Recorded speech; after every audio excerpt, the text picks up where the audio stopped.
Imagine waking up one morning and skipping breakfast entirely, no coffee, no toast, no eggs sizzling in the pan, just straight into your day. You might feel sluggish, distracted, maybe even a little cranky. But somewhere in your mind, that old familiar saying pops up: breakfast is the most important meal of the day. We've all heard it, from parents, teachers, and doctors. But have you ever stopped to wonder, where did that idea come from? And is it actually true? Today, we're diving into the fascinating history, science, and marketing behind the world's most debated meal, right here on the History of Things. Let's start with the word itself, breakfast. It literally means to break the fast. After hours of sleep, your body has been quietly burning energy reserves to keep your heart beating and brain functioning.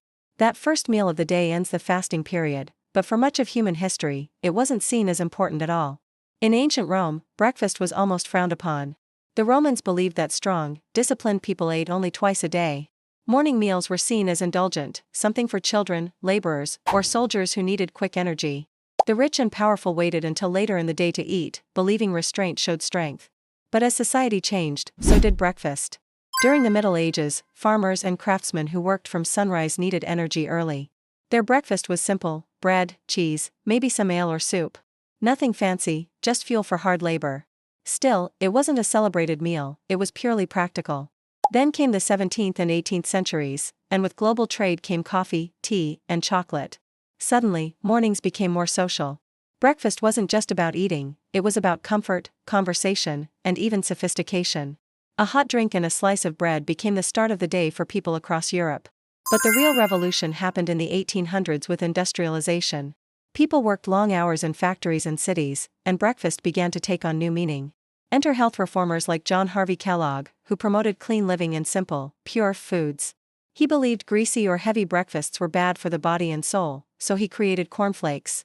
His invention wasn't just food, it was an idea that a good breakfast reflected good morals, health, and productivity. Soon, breakfast became a marketing goldmine. In the early 1900s, cereal companies like Kellogg, Guess, and Post used science and advertising to spread one message: skipping breakfast was unhealthy, even irresponsible. The phrase, breakfast is the most important meal of the day, didn't come from ancient wisdom, it came from clever branding. Advertisers worked with doctors, sponsored research, and filled newspapers with slogans. And it worked. By mid-century, the idea had become universal. But here's the twist: science doesn't fully back it up. While breakfast can boost energy and concentration, especially for kids, skipping it isn't always bad. What matters more is what you eat and how it fits your day. A balanced breakfast with protein, whole grains, and fruit truly helps, but a sugary cereal doesn't make you healthier, no matter what the box says. Across the world, breakfast means different things. In Japan, it's rice, fish, and miso soup. In France, a croissant and coffee. In England, eggs, sausage, and beans.